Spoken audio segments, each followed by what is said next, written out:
ETV ప్రేక్షకులకి నమస్కారం. చెప్పాలనుంది కార్యక్రమానికి స్వాగతం. గుళ్ళు, గోపురాలు, మందిరాలు, ఆలయాలు దైవ చింతనకు నిలయాలు. అయితే దేవాలయాల్లో చెక్కబడిన బొమ్మలను చూస్తే కొంతమందికి దేవతామూర్తులు గుర్తొస్తారు, మరికొందరికి శిల్ప సౌందర్యం తెలుస్తుంది. కానీ అతి కొద్ది మందికి మాత్రమే చరిత్రలోని రహస్యాలు దర్శిస్తాయి. ఆ కోవకు చెందిన వారే డాక్టర్ కిరణ్ క్రాంత్ చౌదరి గారు.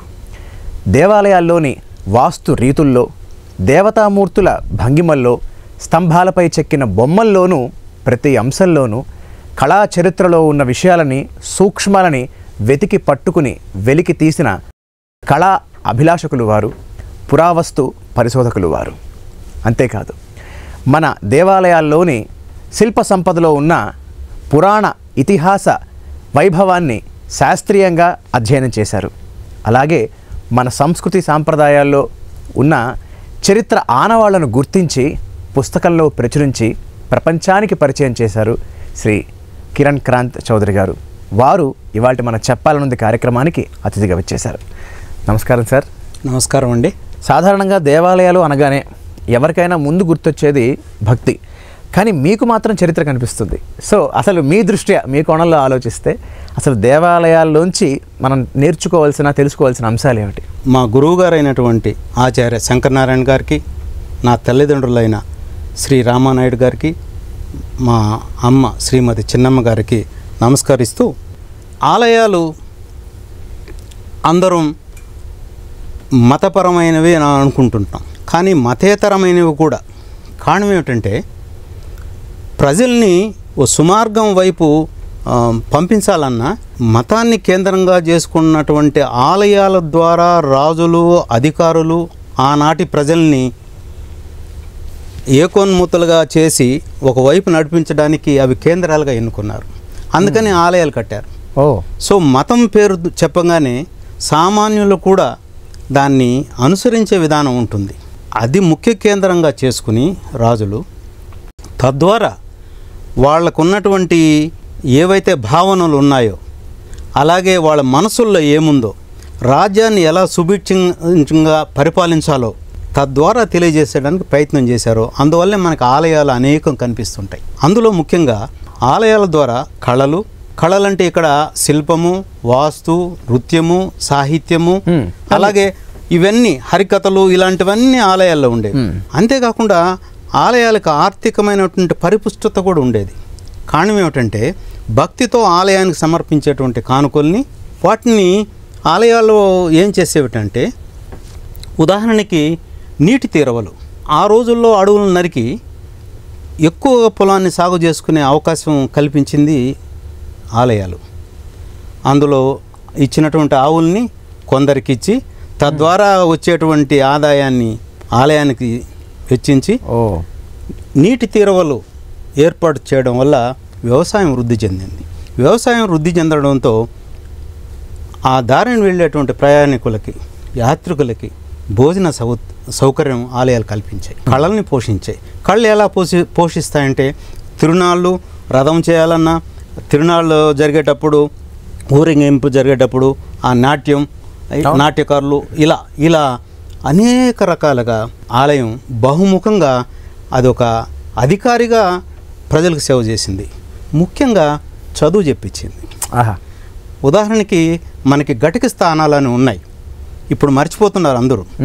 సో రాజులు కూడా ఆలయ ఘటికల్లో చదువుకున్నారు. దానికి మనకి శాసనాలు ఉన్నాయి. ఘటిక స్థానంలో మతపరమైన విషయాలు కాకుండా అనేకమైనటువంటి శాస్త్రాలని, వేదాలు కావచ్చు, ఆయుర్వేదం కావచ్చు, తర్కం కావచ్చు, వ్యాకరణము, వీటన్నిటిని బోధించారు.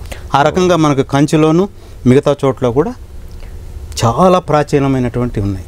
సో ఆ రకంగా ఆలయాలు వృత్తుల్ని పోషించడం, ఆర్థిక వ్యవస్థ అభివృద్ధికి కృషి చేయడం జరిగింది. ఆలయాన్ని కాపాడడం అనేది కేవలం రాజుల యొక్క గొప్పతనం గురించి చెప్పడం మాత్రమే కాదు, అది మన చరిత్ర పరిరక్షణ కోసం కూడా అని మీరు చెప్తూ ఉంటారు. సో వీటికి సంబంధించి ప్రభుత్వం మనకి ఏ దిశగా చర్యలు తీసుకుంది, ఇంకా తీసుకోవాల్సిన చర్యలు ఏమిటి? ఆలయం మతపరమైనది మాత్రమే కాదు, అందులో దానాలు వాళ్ళు చేసే కార్యక్రమాల గురించి శాసనాలు కూడా వేయిస్తారు. ఆ శాసనాలు చదవడం వల్ల వ్యక్తులు చదువు వచ్చిన వాళ్ళు ఏం జరుగుతుందో తెలుసుకునే అవకాశం ఉంది. అలాగే ఆ శాసనాల ద్వారా ఆ రోజుల్లో ఉన్నటువంటి పన్నులు కానీ విధించినటువంటి కిస్తులు అంటాం, పరిపాలన విధానం, అవి తెలుస్తాయి. అంతేకాకుండా రాజులు చేసినటువంటి ఘనకార్యాలు కూడా శాసనాల్లో వేయడం జరుగుతుంది. తద్వారా చదివిన వాళ్ళు స్ఫూర్తి పొంది రాజు యొక్క పరిపాలనా విధానాన్ని తెలుసుకునే అవకాశం కూడా ఉంటుంది. అయితే ఇప్పుడు వస్తున్న ధోరణిలో ఆలయాలంటే ఏ మతపరమైనవని అనుకోవడం పొరపాటు. వెళ్ళిన వాళ్ళు కూడా ఆలయాన్ని ఏదో అలా ఒక క్షణంలో చూసి దర్శనం అయితే చాలు అనుకుంటూ వచ్చేస్తున్న రోజులు ఇవి. అలా కాకుండా దర్శనం అయిన తర్వాత కూడా ఆలయం చుట్టూ తిరిగి అందులో ఉన్నటువంటి వస్తు శిల్ప రూపాన్ని వాటిని మనం చూసినట్టయితే గతించిన మన పెద్దలు వదిలిపోయిన దాన్ని మనము స్వీకరించి తద్వారా మనం ఒక ఇన్స్పిరేషన్ భావావేశాన్ని పొంది మన రాబోయే వారసులకు దాన్ని అందించడం ద్వారా ఒక క్రమశిక్షణ అనేది ఏర్పడుతుంది. అవును. కాబట్టి ఇప్పుడు ప్రభుత్వాలు కూడా ఆలయాల్ని ఒక ఆదాయ కేంద్రంగా కాకుండా ప్రజల జీవన సరళిలో అవి భాగమై ప్రజలకు ఉపయోగపడే విధంగాను తద్వారా మంచి చేసే విధంగాను ఉండాలని భావిస్తాను. సార్, అసలు మీ స్వస్థలం ఎక్కడ, మీ బాల్యం విద్యాభ్యాసం ఎక్కడ గడిచాయి, మీ తల్లిదండ్రులు ఏం చేసేవారు, వాటి గురించి చెప్పండి. ఆంధ్రదేశంలో రాయలసీమ, అందులో చిత్తూరు జిల్లా, పూతలపట్టు మండలం, మన్నార్పల్లె అనే కుగ్రామంలో నేను పుట్టాను. చాలా చిన్న ఊరు.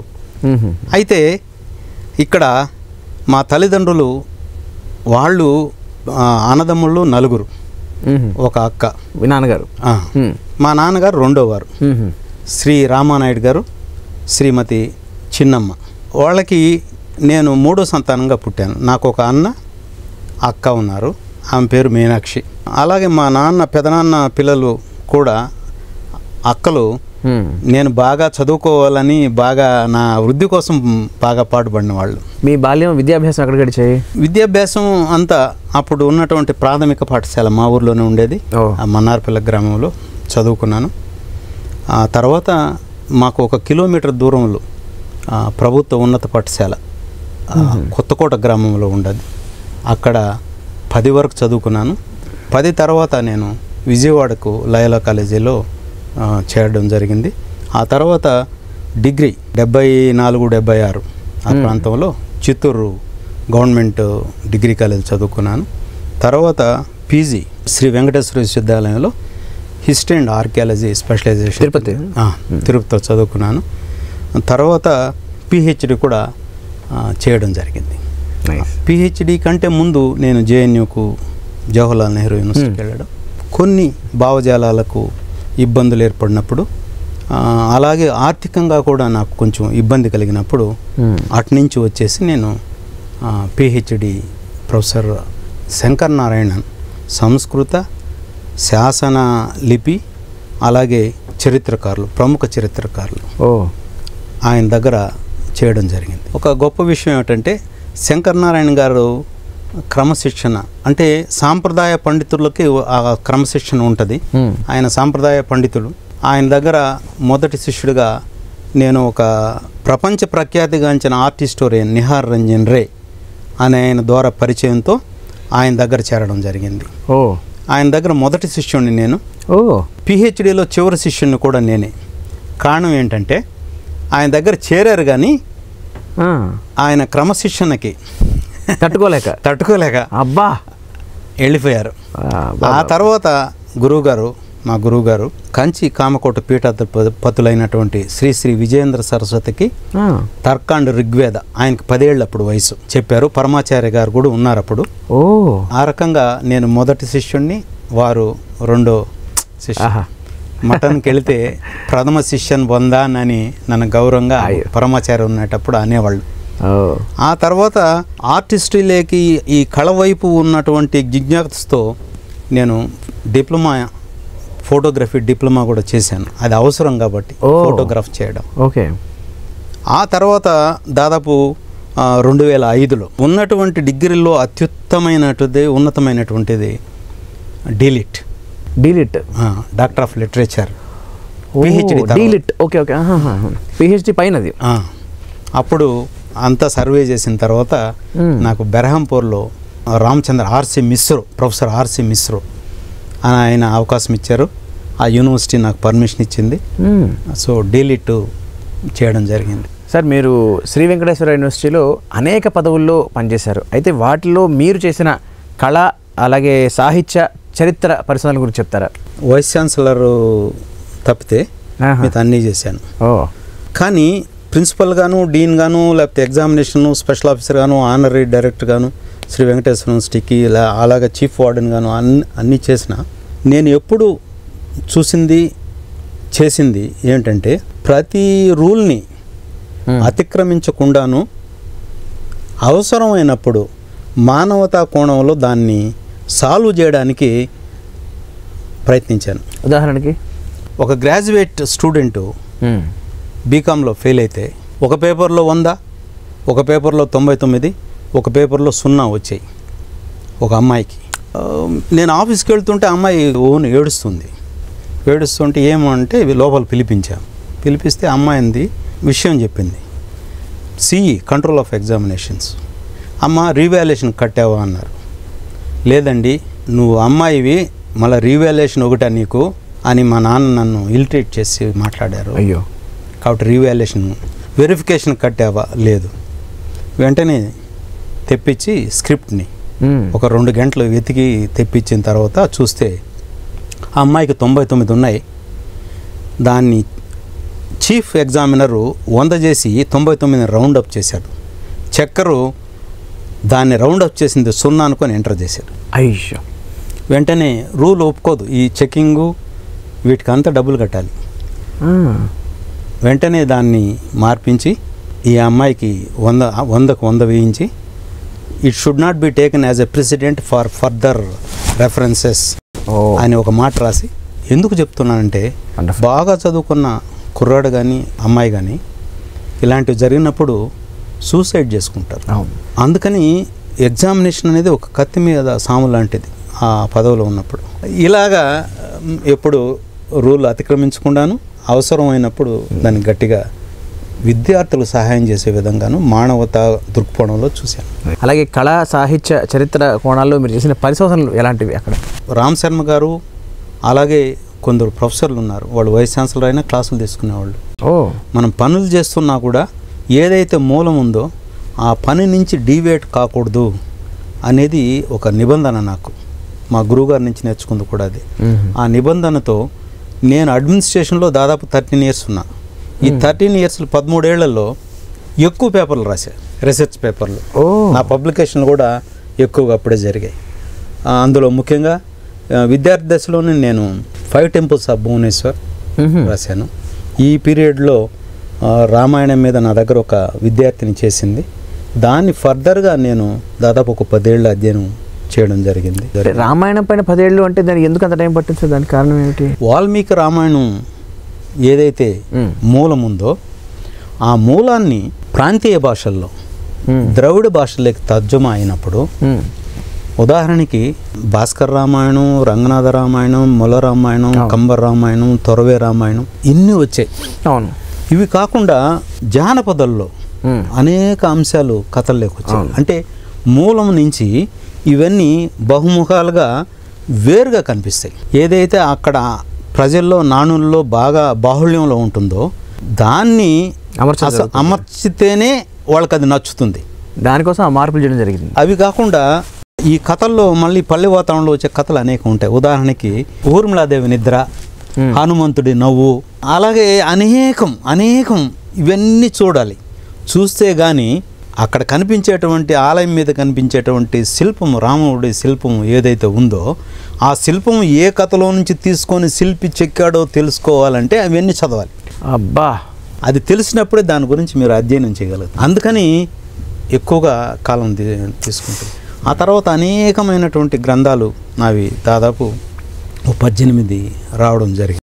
సార్, మీరు రాసిన రచనల్లో ఖచ్చితంగా ఏది రాసినా చాలా మనపూర్వకంగా, చాలా హృదయంగా, చాలా కష్టపడి ఇష్టపడి రాసుంటారు. బట్ మీకు బాగా పేరు తెచ్చిపెట్టిన రచన కానీ వ్యాసం కానీ లేదా గ్రంథం కానీ ఏది? వ్యాసాలు అనేకం, దాదాపు 120 దాకా రాశాను. అయితే గ్రంథాల్లో నాకు బాగా ఈ మధ్య అంటే 2022 ఆ ప్రాంతంలో వచ్చింది splendours of Vijayanagara empire, architecture, art and painting అనేది. దాదాపు యూరోపియన్ మార్కెట్లో 14,000కు అమ్ముడుపోతుంది. అబ్బా, మనకి ఇక్కడ వచ్చి 6,000 రూపాయలు అది. అది ఎన్సైక్లోపీడియా లాంటిది విజయనగర ఆర్కిటెక్చర్కి. విజయనగర రాజుల కాలంలో వచ్చినటువంటి ఆలయాల్లో చిత్రలేఖనాలు, వాస్తు, శిల్పము గొప్పగా ఉన్నది ఏమిటంటే లేపాక్షి, బాగా పేరు ప్రఖ్యాతులు. దానికి ఆ మధ్య మన గౌరవనీయ ప్రధానమంత్రి నరేంద్ర మోడీ గారు వచ్చిన తర్వాత కూడా మేము ఇప్పుడు చేసే ప్రాజెక్టులో లేపాక్షిని ఈ మధ్య డాక్యుమెంట్ చేయడం జరిగింది. లేపాక్షిని, నా పుస్తకం లేపాక్షిని, ఈ పుస్తకం నాతో పాటు పూర్ణచంద్ అనే వ్యక్తి కూడా రాశారు, ఇద్దరం కలిసి. అయితే దీనిలో ఈ 3 భాగాల్ని చేర్చడం ద్వారా అది అన్ని పార్శ్వాలను సృజిస్తుంది. విజయనగర కాలంలో వచ్చిన శిల్పాలని, వాస్తుని, చిత్రలేఖనాన్ని. అసలు సాహిత్యపరంగా ఇంట్రెస్ట్ ఉన్న మీకు అసలు ఈ చరిత్ర వైపు వెళ్ళాలి, ఆ చరిత్ర గురించి తెలుసుకోవాలి, ఈ శిల్ప సౌందర్యంలోంచి చరిత్రలోకి మళ్ళాలి అనే ఆ కోణం మొదటిసారిగా ఎప్పుడు స్ఫురణ కలిగింది? అండ్ ఆ జర్నీ ఎలా జరిగింది అసలు? మాకు ఊర్లో ఒక కేశవ నాయుడు గారు అని ఒక టీచర్ ఉండేవాళ్ళు. ఆ చుట్టుపక్కల ఉన్న ఊర్లలో అందరూ ఎవరు చదువుకోవాలన్నా సాయంకాలం 6:30 గంటలకి ఆయన దగ్గర ఇంటి దగ్గరకు వచ్చేవాళ్ళు ట్యూషన్కా. ఓకే, ఇది ట్యూషన్ అంటే డబ్బుల కోసం, కేవలం నాలెడ్జ్ కోసం అంతే. దాదాపు పెద్ద దేశంలో ఏదైతే అత్యున్నతమైన పోస్ట్ ఉంటుందో ఆ పోస్ట్ నుంచి మిగిలిన పోస్టులు అంతా మా ఊర్లో ఉన్న వాళ్ళు ఉన్నారు. అప్పుడు ఆ చదివే రోజుల్లో అదృష్టం ఒకటి అంటే మనల్ని కొందరు ఉపాధ్యాయులు ఉంటారు, కొందరు పాఠాలు చెప్తారు, కొందరు గురువులు ఉంటారు. గురువులు నేను ఇద్దరినే అంటాను, మిగతా వాళ్ళంతా నాకు ఉపాధ్యాయులే. ఒక ఉపాధ్యాయుడు తెలుగు పాఠం చెప్పే ముందు ప్రతిరోజు ఒక ప్రబంధంలో ఒక పద్యం చెప్పేవాళ్ళు. మాసిన చీరగట్టి, వాసిన కట్టుగట్టి అని.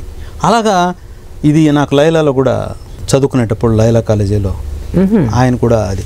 అందువల్ల ప్రబంధాలలో ఉన్న పద్యాలు వాటిని చదవడం ఒక అలవాటైంది. అలాగే పద్యం రాయాలనేది నాకు ఒక దృఢంగా ఏర్పడి ఏదో ప్రయత్నాలు చేశాను, కానీ నేను అందులో పెద్ద సక్సెస్ కాలేదు. ఓకే, అప్పట్లోనే మాకు చరిత్ర బోధించినటువంటి సీతారామయ్య అని, చలపతిరావు, అలాగే కొందరు వీరబ్రహ్మం అని, వీళ్ళు చెప్పినటువంటి ధోరణి చరిత్ర వైపు నన్ను మొగ్గు చూపింది. అయితే ఇది ఇంట్లో వాళ్ళకి ఇష్టంలే, వాళ్ళు ఏదో వేరే కోర్సులో ఉండాలని నేను అనుకున్నారు. కానీ నాకు అప్పటికే తెలిసింది నేను చరిత్ర అంటే చాలా ఇష్టంగా చేయగలను అని. దాంతో చరిత్రకు రావడం, చరిత్ర నేను చదువుతున్నప్పుడే డిగ్రీ కాలేజీలో కొన్ని పాఠాలు చెప్పే అవకాశం కూడా నాకు ఇచ్చారు మా టీచర్. అప్పుడు ఎప్పటికైనా లెక్చరర్ కావాలనే కోరిక ఏర్పడింది.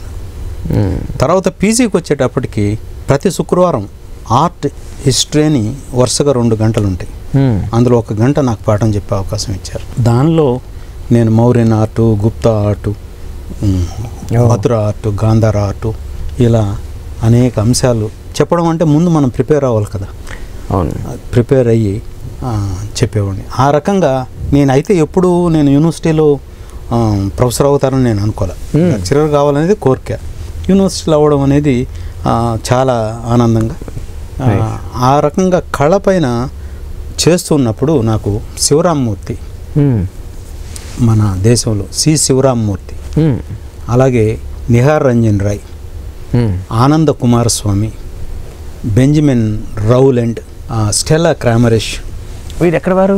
వీళ్ళంతా ఫారినర్స్, మన మీద వర్క్ చేసిన వాళ్ళు. అద్భుతంగా ది హిందూ టెంపుల్ అని రాసిన ఆవిడ స్టెల్లా క్రామరిష్ ఆవిడే. వీళ్ళ అధ్యయనాల ద్వారా నన్ను ఎక్కువగా దీనివైపు నడిపించింది ప్రొఫెసర్ బి రాజేంద్ర ప్రసాద్. దాంతో నేను శిల్ప అధ్యయనంలో ఓ కొత్త కోణాన్ని, అంటే శిల్పం అంటే ఏమిటి, అలా నిలబడి ఉంటుంది, నిల్చొని ఉంటుంది, స్టాటిక్గా ఉంటుంది, చలనం ఉండదు.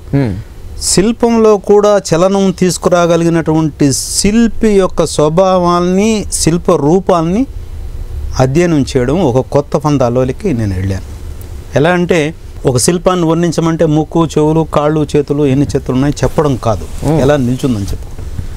ఆ శిల్పంలో రూపంలో ఉన్నటువంటి లావణ్యాన్ని, లాళిత్యాన్ని, ఆ కళ విస్ఫోటనాన్ని చేయగలిగితేనే శిల్పి యొక్క స్వభావాన్ని, రూపాన్ని, శిల్పి యొక్క ఆ రసావేదాన్ని మీరు పట్టుకోగలరు. ఆ రకమైన అధ్యయనాన్ని చేయడానికి నాకు వాళ్ళు ప్రేరణ. సార్, మన చారిత్రక వారసత్వ సంపదల్లో ఇప్పటికీ మిమ్మల్ని ఆశ్చర్యపరిచే వాస్తుశిల్పం కానీ లేదా అద్భుత కళారూపకాలు కానీ ఉన్న ఆలయాలు, గుహలు ఎక్కడెక్కడ ఉన్నాయి? ప్రపంచాల్లో ఉన్న విశేషాల కంటే ఈ దేశంలో ఉన్నటువంటి విశేషాలు, అద్భుతాలు ఇంక ఏ దేశంలోనూ లేవు. మన దగ్గర ఎక్కువ. అయితే ఇక్కడ ప్రశ్న నేను మొదట గుహల నుంచి ప్రారంభిస్తాను. మనిషి కట్టడాలు ఇవి తెలియనప్పుడు ముందు గుహల్లోకి వెళ్ళాడు, గుహల్ని చెక్కడం జరిగింది, ప్రారంభించాడు. అలాగా గుహలు చెక్కడానికి ఎక్కడెక్కడ వీలుంటుందో ఆ ప్రాంతాల్లోనే గుహలు ఉంటాయి. ఈస్టర్న్ ఘాట్స్, వెస్టర్న్ ఘాట్స్ వీటిలోనే ఉంటాయి. మనకి అజంతా, ఎల్లోరా, బాగు ఇవన్నీ చెప్పుకుంటూ వచ్చినట్టయితే మనం కిందకి అదే దాదాపు ఆ కాలానికి అటు ఇటుగా కాంపిటీషన్ రాజుల మధ్య కూడా తో జరిగింది. పల్లవులు ఇక్కడ చెక్కించినట్టయితే మహాబలిపురంలో, చాళుక్యులు బాదామిలో చెక్కారు. ఆంధ్రాలో విష్ణుకుండినులకు పల్లవులకి బంధాలు ఉన్నాయి.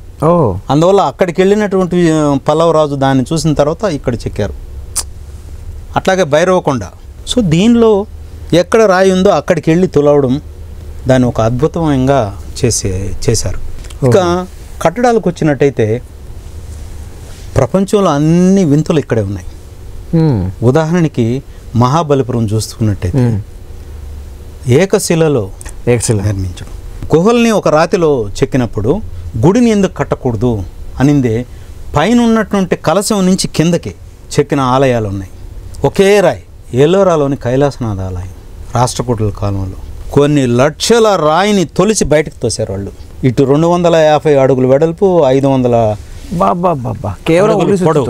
కేవలం. దీనిలో గర్భగుడి ఉంటుంది, మండపం ఉంటుంది, చుట్టూ ప్రదక్షిణ పదం ఉంటుంది, ముఖ మండపం ఉంటుంది, ధ్వజస్తంభం ఉంటుంది, గోపురం ఉంటుంది, చుట్టూ మండపాలు, వసారాలు అన్నీ ఒక రతిలో చెక్కారు. ప్రపంచంలో అద్భుతం అంటే దీనికంటే ఏది ఉంది?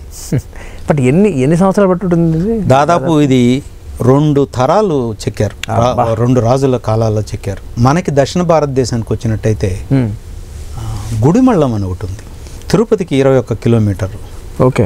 భారతదేశంలోనే ఉన్నటువంటి అతి ప్రాచీన శివాలయం. తిరుపతి దగ్గరలో ఉందా? మన వాళ్ళకి ఇది తెలియదు. ఇది ఫర్టిలిటీ కల్ట్కి సంబంధించింది. శివుడు రూపంలో మనకి శిల్ప రూపంలో కనిపిస్తాడు లింగం మీద. దీని గొప్పతనాన్ని గుర్తించిన బ్రిటిష్ వారు బ్రిటిష్ లండన్ మ్యూజియంలో దీన్ని రిప్లికా పెట్టుకున్నారు. అలాగే బృహదీశ్వర ఆలయం, బృహదీశ్వర ఆలయం గోపురం మీదకి తీసుకెళ్ళినటువంటి పైన పరిచేటువంటి ఫలకం ఏదైతే ఉందో రాయి కొన్ని 100 టన్నుల బరువు ఉన్నది. దాన్ని ఎలా పెట్టారు అనేది ఇప్పటికీ మనకి తెలుసు. అంటే అది ఒక అద్భుతం అని చెప్తున్నా. అంత బరువు 110 అడుగు ఎత్తులో పెట్టడం. తర్వాత ఆంధ్ర మనకి ఇక్కడ చూసినట్టయితే అలంపురంలో తెలంగాణలో ఉన్నటువంటి అలంపురం, అందులో శివుడు నాట్యం చేస్తున్నటువంటి భంగిమ, అంధకాసురుడి యొక్క శిల్పము, ఆ ఆలయాల నిర్మాణము అదొక అద్భుతం. తర్వాత అన్నిటికంటే ఈ మధ్యనే మనకి వరల్డ్ హెరిటేజ్ కింద వచ్చినటువంటి రామప్ప శిల్పములో ఉన్నటువంటి ఆ బ్రాకెట్ ఫిగర్స్ ఏవైతే ఉన్నాయో, నాగిని కానీ, దమలిక కానీ, లేకపోతే పాద వలయాన్ని తీస్తున్నటువంటి శ్రీమూర్తి కానీ, ఇవన్నీ మామూలు చూపుకి, దృష్టికి ఆననటువంటి అలౌకికమైనటువంటి అతీతమైనటువంటి కళా సౌందర్యం ఉన్నటువంటి శిల్పాలు. సార్, మన ఆలయాల్లో పెద్ద పెద్ద శిల్పాలు అంటే 100 అడుగుల పైన అమర్చారు. ఇందాక దాని గురించి మాట్లాడుకున్నాం. అసలు అది ఎలా సాధ్యపడింది? దీనికంతా రాజుల ఆదరణ ఒకటి మొదట. ఆ రోజు ఉన్నటువంటి వాస్తు శిల్పులు ముఖ్య కారణం.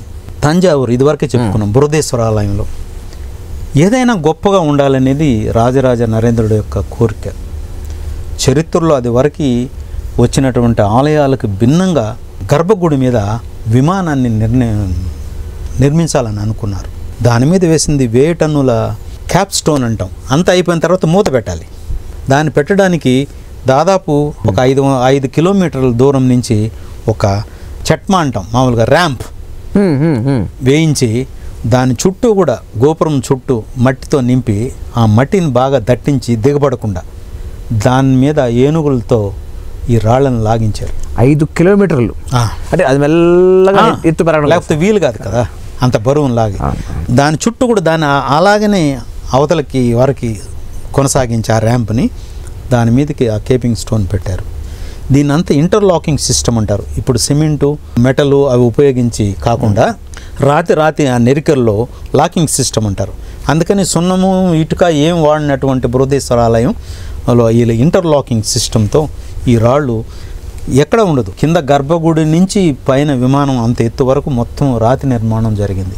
ఇది ప్రపంచంలోనే ఒక అద్భుతంగా మనం భావించవచ్చు. బృహత్తాన్ని ఎందుకన్నామంటే లోపల ఉన్నటువంటి శివలింగం కూడా మామూలుది కాదు. దాన్ని పూజ చేయాలంటే నిచ్చెన వేసి చేయాలి బృహదీశ్వర. ఇలాగా మనకి లేపాక్షి కానీ రామప్ప కానీ 1000 పిల్లర్ టెంపుల్ కానీ కాళహస్తి, తిరువన్నామలై, శ్రీరంగం, కుంభకోణం ఇవన్నీ నేను దక్షిణ భారతదేశంవే చెప్తున్నా ఎక్కువగా. ఇవన్నీ మనకి ఒక అద్భుతాలుగా చెప్పొచ్చు. రిమోట్ సెన్సింగ్ ఫర్ ఆర్కియాలజీ అలాగే ఫోటోగ్రఫీపై మీరు ఒక ప్రత్యేకమైన అధ్యయనం చేశారు. సో మీ ప్రయాణంలో ఈ పరిజ్ఞానం ఎంతవరకు మీకు ఉపయోగపడింది? రిమోట్ సెన్సింగ్ ఫర్ ఆర్కియాలజీ నేను 1998 ఆ ప్రాంతంలో చేశాను. అది కూడా హైదరాబాద్లోనే. Remote sensing, national remote sensing for archaeology అని ఒక కోర్సు నన్ను సెలెక్ట్ చేశారు. ఆ కోర్సు ఏంటంటే సెటిలైట్ ద్వారా మనం ఎక్కడెక్కడ ఏన్షియంట్ మాన్యుమెంట్స్ ఉన్నాయో అది కనుక్కునే అవకాశం ఉంది. భూమి లోపల ఉన్నటువంటి వస్తువులను కూడా సెటిలైట్ ద్వారా మనం గ్రహించవచ్చు. అంటే మనకి భూమి లోపల ఉన్నటువంటి రూపం మనం చూడలేము, కాకపోతే ఆ పైన అది రికార్డ్ అయినప్పుడు అందులో వచ్చినటువంటి రంగుల్లోని వ్యత్యాసాలు, నీళ్లు ఉంటే ఒకలాగా, చెట్లు ఉంటే ఒకలాగా, అలాగే భూమి లోపల ఇంత లోపల పెట్టేసిన విషయం ఉంటే ఇంతలాగా అనేది తెలుస్తుంది మనకి. తద్వారా మనం లేటెస్ట్ ఎక్విప్మెంట్ వాడి ఆ ఏరియాలో మనం పరిశోధన చేసినట్టయితే వస్తుంది. రామసేతును కూడా మనం ఈ మధ్య అలానే చూడగలిగాం మొదట. సో ఆ రిమోట్ సెన్సింగ్ అయితే ఇది నేను చెప్పిన పాత పద్ధతి. ఇప్పుడు డ్రోన్తో ఒక పర్టికులర్ ఏరియాలో మనం అన్నిటినీ చూడొచ్చు. కొలతలు తీయాలన్నా, ఒకప్పుడు కొలతలు ఇవి తీయాలన్నా పైరు టాప్లో నుంచి తీయాలన్నా ఇబ్బందిగా ఉండేది. ఇప్పుడు ఈ టెక్నాలజీ ఉపయోగించే నేను ఇప్పుడు వస్తున్నటువంటి నా పుస్తకాలన్నింటినీ దాని ద్వారానే చేస్తున్నాను. రామ్ సేతు ఆ పిక్చర్స్ మనకు కనిపించాయని చెప్పడం జరిగింది. అయితే కొంతమంది అభిప్రాయాలు కూడా వ్యక్తపరిచారు ఏమిటంటే అది 100% అథెంటికేటెడ్ కాదు అని. అలాగే లంక అనేది మనకు కనిపించే లంక ఇప్పుడున్న శ్రీలంక కాదు అని చెప్తున్నారు. సో ఒక కళా చరిత్రకారుడుగా దీని పట్ల మీ అభిప్రాయం ఏమిటి? రామసేతు అది సహజంగా ఏర్పడిందా, సహజంగా ఉన్నటువంటి పునాదుల పైన ఏదైతే మనము రామకాలంలో నిర్మించారు అనేది అనుకుంటున్నామో అదే వాస్తవం కావచ్చు అని నేను అనుకుంటున్నాను. ఓకే. కారణం ఏంటంటే ఆ ప్రొటెక్షన్ వాళ్ళే దక్షిణ భారతదేశంలో చాలా సునామీలను ఆపుతుందని ఈ మధ్య శాస్త్రీయంగా నిరూపించడం జరిగింది. ఓకే. అది లేకుంటే ఇంకా సునామీలు ఎక్కువగా వచ్చేవి, తుఫాన్లు ఎక్కువ వచ్చేవని మనకు తెలుస్తుంది. సో అడుగున రామసేతు ఇది కానీ, అలాగే ద్వారక ఉన్న ఏరియాలో కానీ, అలాగే మహాబలిపురంలో మనకు ఈరోజు కనిపిస్తున్నటువంటి ఆలయాలు కాకుండా ఇంకా సముద్రంలో కలిసిపోయినటువంటి ఆలయాలు కూడా చాలా ఉన్నాయి. సో ఇవన్నీ వాస్తవాల కింద మనం బాగా భావించవచ్చు. సార్, మీ పరిశోధన శ్రీకాళహస్తి గోపురంతోనే ప్రారంభమైందని తెలిసింది. అసలు ఆ గోపురం మరికొద్ది రోజుల్లో కూలిపోబోతోందని మీరు ముందరే చెప్పడం జరిగిందని విన్నాం. అసలు అది అలా ఎలా జరిగింది అండ్ ఆ పరిశోధన ద్వారా మీరు తెలుసుకున్న అంశాలు ఇంకా ఇతర అంశాలు ఏమిటి? 1979లో నేను పిహెచ్డికి ఆలయ శాసనాలు, వాస్తు, శిల్పం మీద అధ్యయనం చేయడం ప్రారంభించాను. అప్పటికే ఆ గోపురం మీద ఒక పిడుగుబడి 1966 ఆ ప్రాంతంలో ఒక నెరిక ఏర్పడింది. నేను వర్క్ అయిన తర్వాత ఎండోమెంట్స్ డిపార్ట్మెంట్కి ఈ నెరికను పూడ్చాలని ఒక లెటర్ రాశాను. దాన్ని పట్టించుకోలేదు వాళ్ళు. తర్వాత ఎప్పుడో 80వ దశకంలోనో ఎప్పుడో దానికి ఒక సిమెంటు వేశారు. ఎప్పుడు రెస్టరేషన్ అనేది ఒక పద్ధతిలో జరగాలి. సున్నానికి సిమెంటుకు మ్యాచ్ అవ్వదు. వీళ్ళు సిమెంట్ని వాడారు, అది మళ్ళీ నెరికిచ్చింది. ఆ తర్వాత కాలంలో కొద్దిగా నీళ్లు దిగి అది నానిపోయింది ఆ ఏరియా అంతా. మళ్ళీ ఒకసారి ఎండోమెంట్స్కి చెప్పాను నేను, ఎవరు పట్టించుకోలేదు. చివరికి 2010 అనుకుంటా ఆ ప్రాంతంలో అది కూలిపోవడం జరిగింది. ఆ కూలిపోయే ముందు నన్ను పిలిచారు. మద్రాస్ IIT వాళ్ళు వచ్చారు, నేను వచ్చాను. వాళ్ళు పర్వాలేదు అది ఇది ఏదో చెప్పినట్టున్నారు. నేను తప్పకుండా ఇంకొక కొన్ని గంటలు చెప్పి ఆ గంటల్లో ఇది కూలిపోద్ది అనేసి. గంటలే, రోజులు నెలలు కూడా కాదు చెప్పాను. చివరికి వచ్చేప్పుడు 3 గంటల్లో కూలిపోతుంది, ఈ చుట్టుపక్కల ఎవరు ఉండొద్దని చెప్పాను. నాకు వాస్తులో ఉన్నటువంటి పరిజ్ఞానం ఏంటంటే ఆ చుట్టూ ఇళ్ళు ఎక్కువ వచ్చేసాయి. ఏదో గోపురం చుట్టూ, గోపురం గుడికి సంబంధం కాకుండా విడిగా ఉంటుంది ఇప్పుడు. ఎందుకంటే అప్పుడు 5వ ప్రాకారం ఉండేది, 5వ ప్రాకారంలో భాగంగా గోపురం ఉండేది. కానీ 5వ ప్రాకారం పోయి అక్కడంతా ఇళ్ళు వచ్చేసాయి, ప్రాకారమే కనిపించదు. ఆ ఇళ్ళు వచ్చేసిన వాళ్ళంతా ఏమంటే బోర్లు వేశారు. బోర్లు వేసినప్పుడు నీళ్ళతో పాటు తవ్వినప్పుడు శాండ్ కూడా బయట వస్తుంది, ఇసుక బయట వస్తుంది. ఆ ఇసుక బయట వచ్చినప్పుడు ఆ ప్రాంతాల్లో డొల్ల ఏర్పడుతుంది. ఆ డొల్ల ఏర్పడినప్పుడు గోపురం కింద ఉన్నటువంటి ఇసుక ఈ మట్టి కూడా అది అడ్జస్ట్ అవుతూ ఉంటుంది.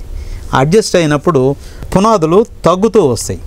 తగ్గుతూ వచ్చినప్పుడు ఎప్పుడైతే ఈ గోపురం ఇట్లా ఇరుచుకొని నానుందో, గోపురం ఇలా పడదు పక్కకు పడదు, అలా అణిగిపోతుంది.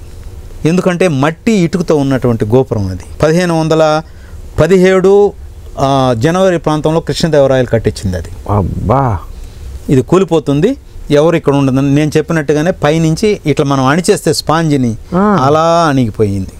అలా ఆ గోపురం కూలిపోయింది.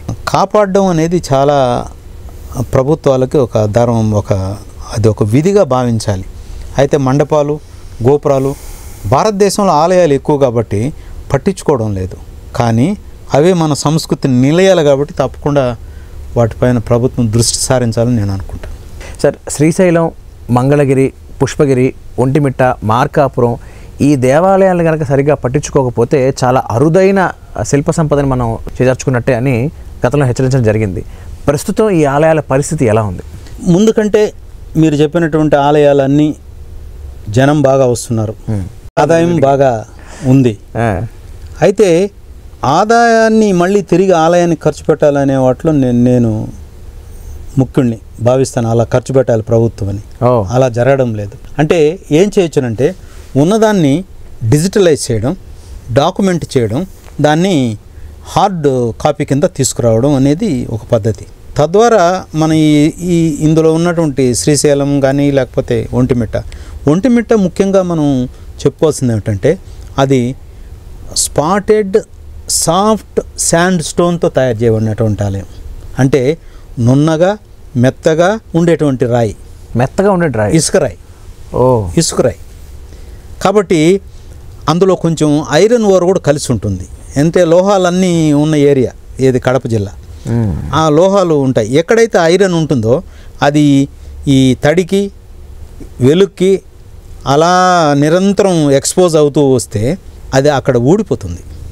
ఏది మెత్తగా ఉన్న రాయిలో నుంచి అది బయటపడుతుంది. అందువల్ల శిల్పము, దాంతో తయారు చేసినటువంటి శిల్పము, రాయి లేకపోతే స్తంభము, విగ్రహం ఏదైనా కొంతకాలానికి పోతుంది. దాన్ని కాపాడడం ఎలా అంటే నిరంతరం దానికి కెమికల్ ట్రీట్మెంట్, లేకపోతే 2 ఏళ్ళకు ఒకసారన్నా ఈ కెమికల్ ట్రీట్మెంట్ జరగాలి. ఉదాహరణకి మహాబలిపురం మీద మీరు ఒక 50 ఏళ్ల క్రితం చేసినటువంటి ఫోటోగ్రాఫ్ని షోర్ టెంపుల్ కానీ చూసినట్టయితే అందులో ఉన్నటువంటి శిల్పాలు, రూపాలు, ముక్కు, అవయవ సౌష్టం అంతా కనిపిస్తుంది. ఇప్పుడు ఫోటోగ్రాఫ్ కానీ తీసి రెండింటిని పక్కన చూసినట్టయితే అందులో రూపం ఏమీ ఉండదు. ఒక చుట్టూ ఉన్నటువంటి ఒక ఆకారం కనపడుతుంది. అంటే అవయవాలన్నీ పోయింటాయి. కానివారంటే సముద్రం నుంచి వచ్చేటువంటి ఉప్పు నీటి ప్రభావము శిల్పాలను అరగతీసేస్తుంది.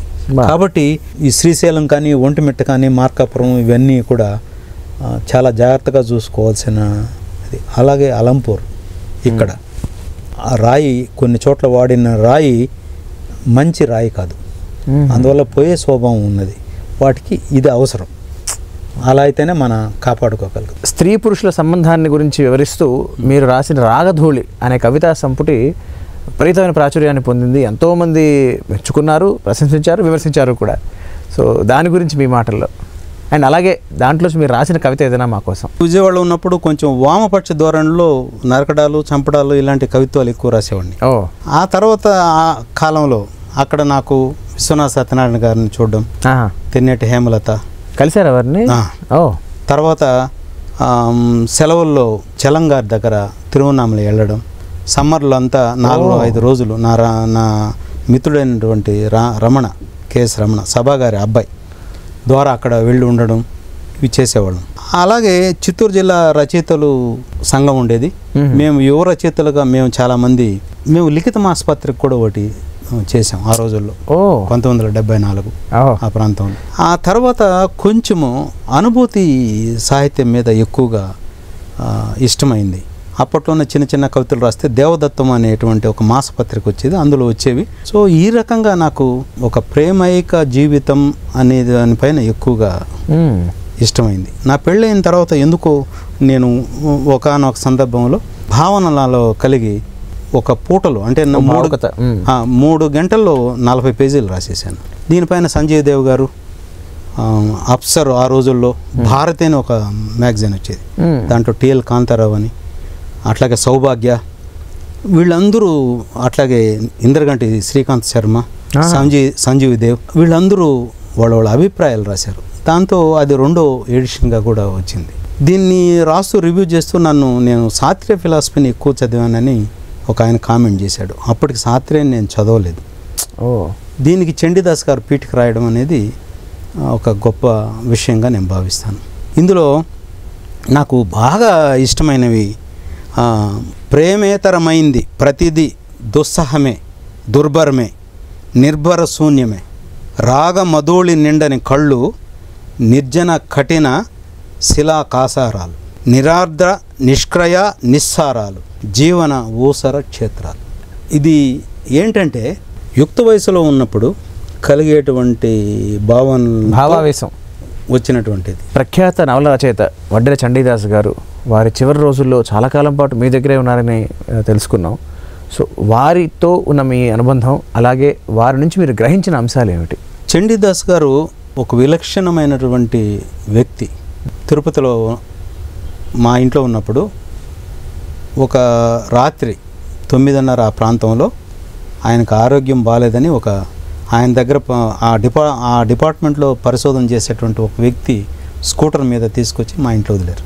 ఆయన శ్రీమతి గారు ఇక్కడ లేరు, వాళ్ళ అమ్మాయికి కూడా పెళ్ళి అయిపోయింది. ఆయన ఒక్కరిగానే ఉండేవాళ్ళు క్వార్టర్స్లో. సో వచ్చేసిన తర్వాత మా ఇంట్లోనే ఉండిపోయారు. అప్పుడు ఆయన చూడడానికి అనేక మంది రచయితలు, కవులు, కవయిత్రులు మా ఇంటికి వచ్చేవాళ్ళు. చండీదాస్ గారు ఎవరితోనూ మాట్లాడరు, చాలా తక్కువగా మాట్లాడతారు. అందుకని వచ్చిన వాళ్ళు కూడా కొంతసేపు కూర్చొని వెళ్ళిపోతారు. చండీదాస్ గారిని లోతుగా నిశ్చితంగా ఆయన సాహిత్యాన్ని, ఆ లక్షణాలని అర్థం చేసుకున్న వాళ్ళు ఆయన నిరంతరం ప్రేమిస్తూనే ఉంటారు. హిమజ్వాలలో దాదాపు 270 చిలుకు పాత్రలు ఉంటే ఆ మొత్తం నవల్ని ఆయన రీరైట్ చేయకుండా ఒకేసారి రాసినటువంటి విషయం చాలామందికి తెలియదు. తర్వాత అనుక్షణికం తెలంగాణ ఉస్మానియా విశ్వవిద్యాలయంలో జరిగినటువంటి నేపథ్యంలో జరిగినటువంటి కర్త, అందులో ఉన్న పాత్రలు లెక్కలేదు.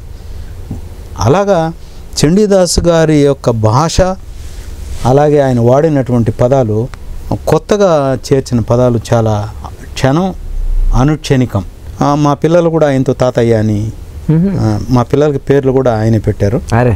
అబ్బాయి పేరు వచ్చి విశోక్, దానికి కిరణ్ యాడ్ చేసాం, విశోక కిరణ్. అమ్మాయి పేరు వచ్చి షోణిమ. ఆయనకి నా దగ్గర ఉంటే ఒక భద్రత అనేది ఫీలింగ్ బాగా ఏర్పడింది. నేను ఆయనకి శిష్యుడిని గాను చాలామంది అనుకుంటారు. ఒక రకమైన అభిమానం. ఆయన రాసినటువంటి సౌవిషయము, ఆయన జీవిత చరిత్ర ఏదైతే ఉందో అది నా దగ్గర ఉంది. అది కొన్ని కారణాల వల్ల ముద్రణ చేయలేదు. మరి చేసే ఉద్దేశాలు ఉన్నాయి సార్? వాళ్ళ అమ్మాయి వాళ్ళు ఒప్పుకుంటే సో దానిలో ఆయన రాస్తూ అకారణమైన ప్రేమ నా కిరణ్ అని రాశారు. నాకు ఆయనకి ఏమిటంటే అకారణమైన ప్రేమ అని, కారణం లేని ప్రేమ అని. ఇంకా ఆయన సాహిత్యాన్ని గురించి నేను చెప్పదలుచుకోలేదు, ఎందుకంటే అది అందరికీ తెలిసింది. దాన్ని చెప్పడం అంత సులభం కూడా కాదు. ప్రతిమాశాస్త్ర పరిశోధనపై మీరు చేసిన కృషిని గుర్తించి ఆంధ్రప్రదేశ్ ప్రభుత్వం ఇటీవల ఉగాదికి మీకు కళారత్న హంస పురస్కారం ఇవ్వడం జరిగింది. రాష్ట్ర ముఖ్యమంత్రి వర్యులు శ్రీ చంద్రబాబు నాయుడు గారి చేతుల మీదుగా ఇవ్వడం జరిగింది. అండ్ అలాగే మీకు ఇంకా ఎన్నో రివార్డులు రావడం జరిగింది. సో దాని పట్ల మీ స్పందన? అంటే మా గురువుగారి దగ్గర నుంచి నేర్చుకున్న లక్షణం ఇది ఒకటి. మనం చేసే పని మనం చేసుకుంటే వెళితే గుర్తింపుల కోసం కాకుండా అది ఏ పని అయినా సరే చేస్తే ప్రజల జీవన విధానాల్లోకి వెళ్తుంది. ప్రజలు గుర్తిస్తారు. ప్రజలంటే విద్యావేత్తలు గుర్తిస్తారు అనేది ఆయన నుంచి నేర్చుకున్న విషయం. ఆ రకంగా నాకు మొట్టమొదటిసారిగా శ్రావణ్ బెల్గోలా జైన సంస్థ వాళ్ళు జాతీయ పురస్కారం ఒకటి ఇచ్చారు. జస్టిస్ అజిత్ కబ్బన్ ద్వారా మొట్టమొదటి అవార్డు 2008. అది ఏమంటే ఆంధ్ర రాష్ట్రాల్లో అంటే 2 రాష్ట్రాలు అప్పుడు కంబైన్ స్టేట్ ఇవన్నీ. సో జైన శిల్పాలపైన నా కృషికి గాను అది ఇవ్వడం జరిగింది.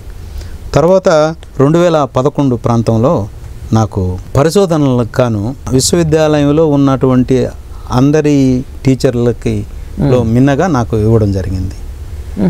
2010లో who is who American institute దానిలో నన్ను ఈ పర్సన్ ఇన్ 100 ఎడ్యుకేషన్ లిస్ట్ అని 100 మందిలో ఒక్కరుగా నన్ను గుర్తించడం జరిగింది. కేంబ్రిడ్జ్ వాళ్ళు కూడా బిబ్లియోగ్రఫిక్ రెఫరెన్స్ అని అంటారు దాన్ని. దానిలో నన్ను ఒక ప్రత్యేకమైనటువంటి పరిశోధకుడి కింద అవార్డు ఇవ్వడం జరిగింది. తర్వాత 2013లో ఉమ్మడి రాష్ట్రంలో నాకు కిరణ్ కుమార్ రెడ్డి గారు అనుకుంటా అప్పుడు బెస్ట్ టీచర్ అవార్డు రావడం జరిగింది. మొన్న ఉగాది రోజు నారా చంద్రబాబు నాయుడు గారు కళారత్న హంస ఇవ్వడం జరిగింది. గుర్తించకపోతే గుర్తించలేదనేది కూడా ఉంటుంది. ఒక్కోసారి గుర్తించిన తర్వాత ఇంకొంచెం ఆనందంగా ఉంటుంది. తర్వాత ఇంకొంచెం మంచిగా గట్టి ప్రయత్నాలు మనం చేసేటువంటి సాధనలో ఇంకా చేయొచ్చు అనేటువంటి ఒక అభిప్రాయం కూడా కలుగుతుంది. అందుకని నేను నిజంగానే ఆనందంగా ఉన్నాను. సార్, ఇంత సుదీర్ఘమైన ప్రయాణంలో మీరు ఎన్ని విజయాలు సాధించారు అంటే ఖచ్చితంగా అది ఇంట్లో వాళ్ళ సహాయ సహకారాలు లేకుండా సాధ్యపడే అంశం కాదు. అందులో ముఖ్యంగా మీ ధర్మపత్ని అలాగే మీ పిల్లలు. సో వాళ్ళ పాత్ర మీ జీవితంలో ఎలా ఉండేది? చదువు పరంగా చూసినట్టయితే నాకు పీజీ చేసేంతవరకు కుటుంబ కష్టాలు కూడా తక్కువ. నాకు ఇంగ్లీష్ రాని రోజుల్లో కూడా ఏరోగ్రామ్ లెటర్లో ఐ వాంట్, అప్పుడు రాదు, ప్లీజ్ సెండ్ మీ అనేది కూడా రాదు. I want cycle, his master voice, gram phone, watch, table clock అంటే 3 నెలల్లో నాకు వచ్చేసేవి. కానీ పీజీకి వచ్చేప్పటికి కొంచెం వ్యవసాయ కుటుంబం అయినా అన్ని పశు సంపద అన్నీ ఉన్నా కూడా కొద్దిగా నీళ్లు లేక మా ప్రాంతం నీళ్లు ఉండవు, ఇబ్బంది పడిన రోజులు. అది కూడా ఒక కారణం నేను ఢిల్లీ నుంచి వచ్చేయడానికి. అటువంటి పరిస్థితిలో నాకు మా పెదనాన్న పిల్లల్లో అక్కలు ఉన్నారు. మా అక్క మీనాక్షిని నేను చెప్పాను, అట్లాగే పెదనాన్న కూతురు చిన్నాన్న కూతురు ఉన్నారు. వాళ్ళు విపరీతంగా నాకు సహాయ సహకారాలు అందించారు. అయితే నాకు పద్మ అనే ఆమెతో పెళ్లి కుదిరింది 1983లో. సో తను పెళ్లి చేసుకున్నాను. తను కూడా పెళ్ళైన తర్వాత చదువుకుంది, పీజీ చేసింది, మోడర్న్ హిస్టరీ చేసింది. తను మోడర్న్ హిస్టరీ. మాకు విశోక్ కిరణ్ అబ్బాయి మెకానికల్ ఇంజనీరు, శాప్ చేశాడు, ఎస్ఏపి. అమ్మాయి షోణిమా కిరణ్ సిఏ చేసింది. మా అబ్బాయి శ్రీమతి వచ్చి కూడా లండన్లో ఎంఎస్ చేసింది. తను నిర్మిత. వాళ్ళకొక పాప సమీహ్య చౌదరి. అందరి పేర్లు చాలా. పాపకి అమ్మాయికి వచ్చి భర్త బిట్స్ పిలానీలో చేశారు, ఎంఎల్ఎన్ ప్రసన్న అని. వాళ్ళకి 2 పిల్లలు, ఒక ఆమె సౌక్తిక, ఒక ఆమె ప్రాక్య. వాళ్ళ పేర్లు మీరే పెట్టారా? అవునండి. ప్రాక్య ఇవన్నీ బుద్ధిస్టు జైన్స్లో వచ్చే ప్రాక్య, పారమిత, సౌక్తిక ఇవన్నీ హిస్టారికల్ టర్మ్స్. సో దీనిలో మా ఆవిడ పద్మా కిరణ్ అనుకుంటాం. సో తను ఎక్కువగా ఫీల్డ్ వర్క్కి వెళ్ళినా తను నాతో వచ్చేది. అట్లాగే ఇంట్లో ఎక్కువగా మనుషులుగా చాలామంది మా మేనల్లుళ్ళు కానీ అలాగా పెరిగిన వాళ్ళు ఎక్కువ, తను బాగా చూసుకునేది. చండీదాస్ గారు అన్ని రోజులు మా ఇంట్లో ఉండడానికి కారణం మా శ్రీమతి బాగా చూసుకోవడం. అట్లాగే ఇక్కడ ఒక విషయం చెప్పాలి, చరిత్రలో ఉన్నటువంటి ఆలయాల్ని పాపులర్ బుక్స్ కింద తీసుకొస్తున్నాం. దానిలో ఇప్పుడు నేను చైర్మన్. టెంపుల్ ప్రాజెక్ట్ కింద గ్రంథ పబ్లికేషన్స్ అని తక్కువ ధరలో సామాన్య మానవుడు చదువుకోవడానికి వీలుగా సరళమైన భాషలో టెంపుల్ ప్రాజెక్ట్ కింద రాస్తున్నాం. దీంట్లో గంగైకొండ చోళపురం, తంజావూరు, శ్రీరంగం, కుంభకోణం, శ్రీవిల్లిపుత్తూరు, అలాగే మహాబలిపురం, ఇప్పుడు ఆంధ్రాలో అహోబిలం, కాళహస్తి, తిరుమల, గుడిమళ్ళం, ఒంటిమిట్ట, లేపాడ్చి ఇవి రాబోతున్నాయి. అద్భుతంగా చేస్తున్నాము. సో భగవంతుడి దయ వల్ల మీరు ఇంకా ఆరోగ్యంగా ఉండి ఇంకా ఇంకా విజయాలు సాధించాలని మనస్ఫూర్తిగా కోరుకుంటున్నాను సార్. అందరికీ ధన్యవాదాలు, నా వందనాలు. ఈ కార్యక్రమాన్ని ఈటీవీ విన్ మొబైల్ యాప్లో కూడా వీక్షించండి.